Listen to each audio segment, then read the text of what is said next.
नमस्कार दोस्तों, उम्मीद करता हूँ आपको ये वीडियो ज़रूर अच्छी लगेगी। अगर वीडियो अच्छी लगेगी तो वीडियो को लाइक करना और चैनल को सब्सक्राइब करना। चलिए वीडियो शुरू करते हैं। मुझे शहजाद चौधरी साहब, आपके मैं आगाज़ इसलिए करूंगा कि ज़रा थोड़ी आपकी इस पे ज़्यादा ग्रिप है हम सबसे बेहतर।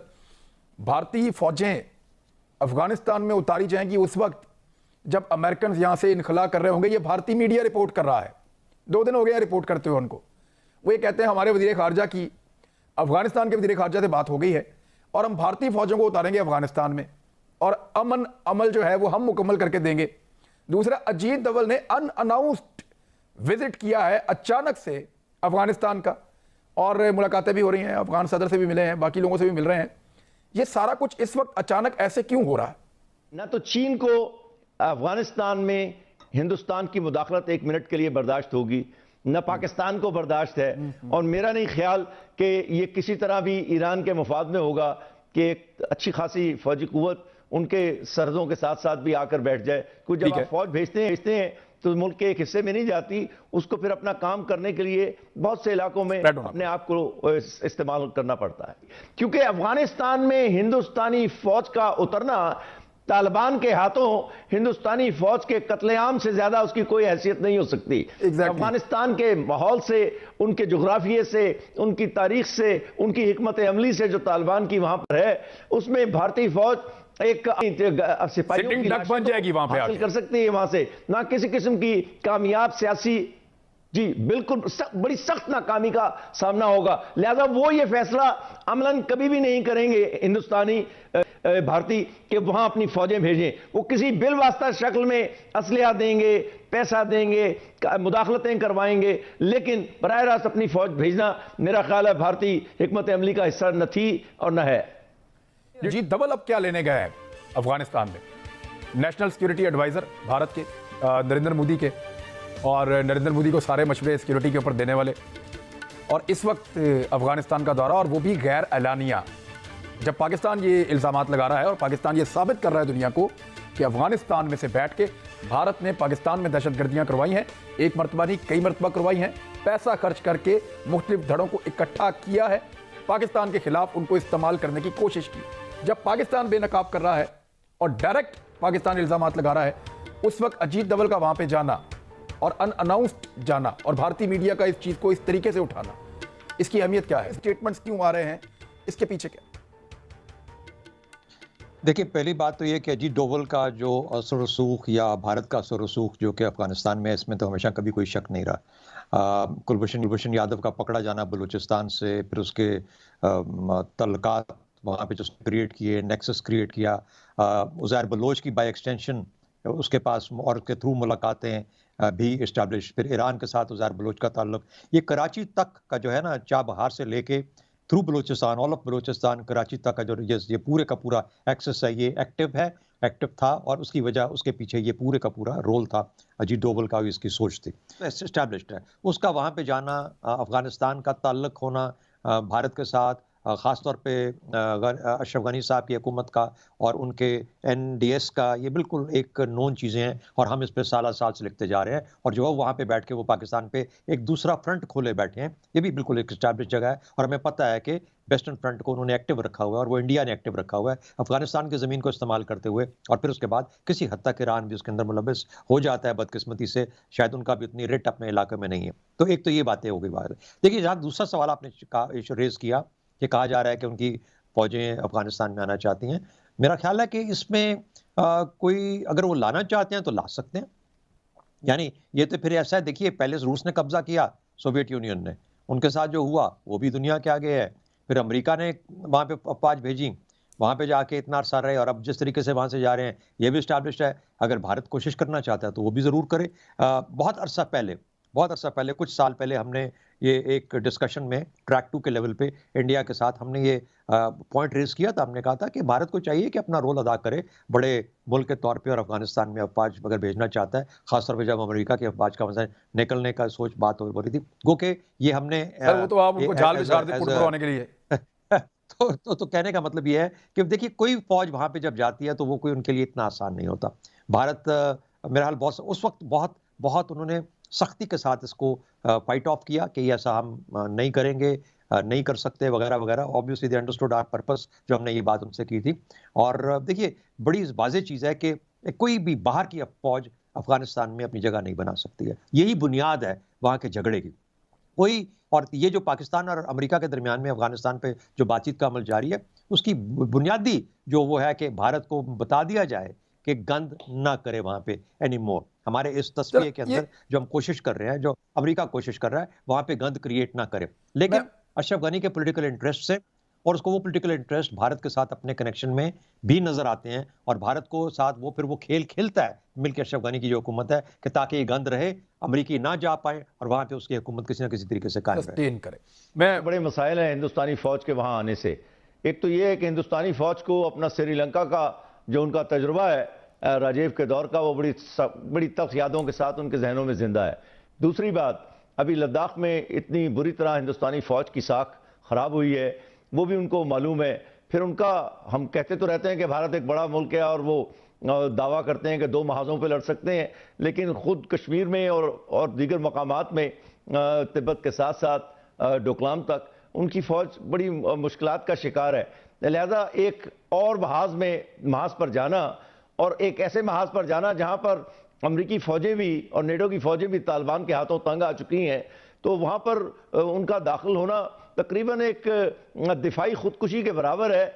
और वो जो श्रीलंका में उनकी फौजों के साथ हुआ था, उससे कहीं ज्यादा बुरा अफगान तालिबान के हाथों होगा, क्योंकि हिंदुस्तान की फौज को एक चीज का तजुर्बा बिल्कुल भी नहीं है, वो जिसे गुरिल्ला वॉरफेयर का सामना करना कहते हैं, ये उनके तजुर्बे से खारिज है। और तालिबान जो है 20 साल से इस जंग के माहिर हैं। मेरा ख्याल है भारत को अगर अपनी लाशों की जरा सी भी कोई खैरियत दरिया, मेरा ख्याल है कि भारत ऐसा नहीं करेगा। ये प्रोपेगेंडे से ज्यादा इसमें एक एंगल और है, इसमें एक एंगल और है, मैं अभी पूछूंगा आप लोगों को, मेरे पास वक्त है, मैं एक और एंगल पूछूंगा, लेकिन पहले मैं मदर भाई आपसे, सर बड़ी मदर बात सब क्या इंडिया आपको इस हिकमत अमली के साथ रेलिवेंट कर पाएगा, उसकी रेलिवेंसी जो है वो बढ़ पाएगी? क्योंकि अफगान जो अमन अमल हो रहा है उसमें इंडिया को कोई शेयर नहीं मिला और प्रैक्टिकली वो कोई नजर नहीं आता, और ये चीज उसको खाती भी है, उसकी परेशानी भी है इस बात।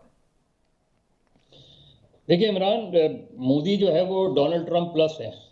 वो कुछ भी कर सकते हैं, लेकिन जो कश्मीर में फंसे हुए हैं उसके बाद मुझे नहीं लगता कि इंडियन आर्मी के अंदर ये बात बहुत ज़्यादा सपोर्टिव होगी कि हम अफगानिस्तान में एक ऐसी सिचुएशन में जाएं जहां अमेरिकन डिफीट खा चुके हैं, जहां सोवियत डिफीट खा चुके हैं, और जहां विक्ट्री कभी भी नहीं होती। वहां आप लड़ते रहें, सालों लड़ते रहें, लेकिन आप जीत नहीं सकते।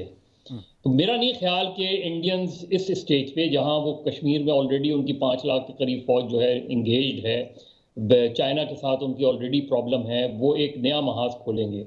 लेकिन जिस तरह मैंने कहा कि मोदी ट्रंप प्लस हैं, करने को वो कुछ भी करते हैं, लेकिन मेरे लिए ज़्यादा कंसर्न अफगानिस्तान नहीं, मेरे लिए ज़्यादा कंसर्न मिडल ईस्ट है। और उसका ताल्लुक पाकिस्तान से बहुत बनता है, जहां वहां जो एंगेजमेंट्स हो रही हैं वो पाकिस्तान के लिए मैटर ऑफ कंसर्न है। जिस तरह 4 मिलियन पाकिस्तानी हैं, मोर देन 4 मिलियन पाकिस्तानी हैं, और जिस तरह यूएई में इजराइल की एक्टिविटीज बढ़ी हैं, जिस तरह सऊदीज को इंगेज किया जा रहा है, जिस तरह एक on face of it anti Iran एक महाग बन रहा है, वो पाकिस्तान के लिए बहुत खतरनाक सिचुएशन है। वो अफगानिस्तान से ज्यादा खतरनाक सिचुएशन डेवलप हो सकती है, और उसमें हमारे लिए बड़ी प्रॉब्लम्स जो है वो लाक हो सकती हैं। तो यहाँ की जो सिचुएशन है, इसमें जिस तरह तारिक साहब कह रहे थे कि चाइना कभी भी इस चीज़ को टॉलरेट नहीं करेगा कि जो है इंडिया है, और मेरा ख्याल है कि इसमें अननेसेसरी चीज़ें, और क्योंकि नई अमेरिकन एडमिनिस्ट्रेशन आई है, उसके सोचने का अंदाज बहुत एंटाई पाकिस्तान नहीं है।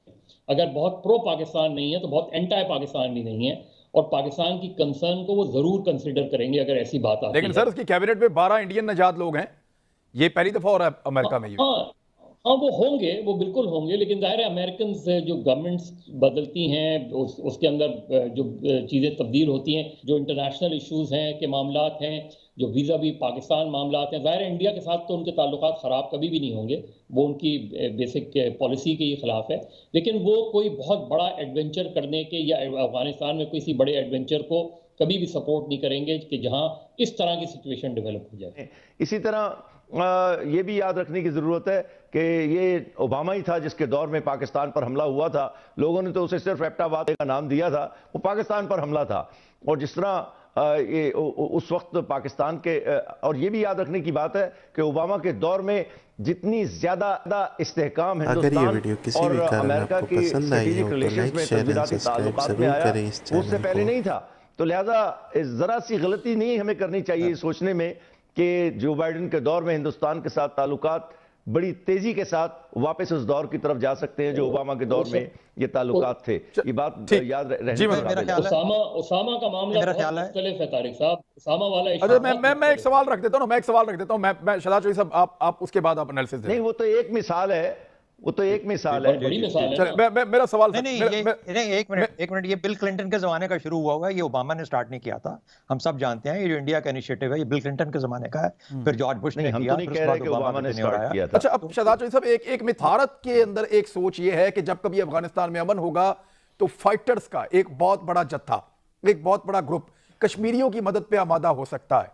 तो इस लड़ाई को अपने पास आने देने से बेहतर है कि इसको अफगानिस्तान में जाके लड़ो। आप एग्री करते हैं? नहीं, मैं नहीं एग्री करता। उसकी वजह सिर्फ ये है कि जो फाइटर्स हैं वो इस वक्त कश्मीर में एग्जिस्ट करते हैं अपने तौर पे। जो इंडिजिनस एक फ्रीडम मूवमेंट है, वहाँ के जो हुर्रियत पसंद हैं, जो आज़ादी के मतवाले हैं, वो अपनी जंग कर रहे हैं। मेरा ख्याल है कि उसके अंदर कोई और किसी तरफ से कोई ऐसी कुव्वत जाने का या किसी और तरफ से भेजने का या जाने का कोई सवाल नहीं। वो 1990 वाला इंडियंस ये कहते हैं ना सर, इंडियंस ये कहते हैं, इंडियंस नहीं इंडियंस वो अपने अंदर ये सोचते हैं कि इनको वहीं पे रोको, वहां एंगेज करो इनको।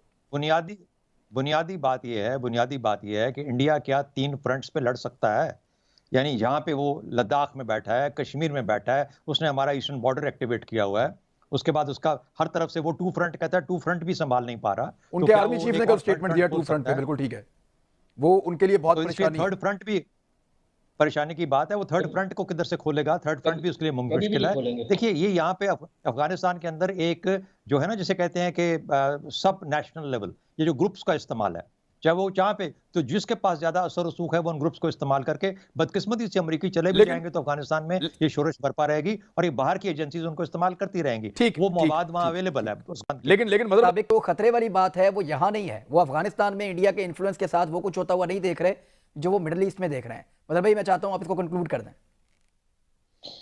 देखिए ना, इंडियन, इजराइल, अमेरिकन और फिर अरब्स, ये अगर एक इत्तेहाद बनता है, अनहोली अलायंस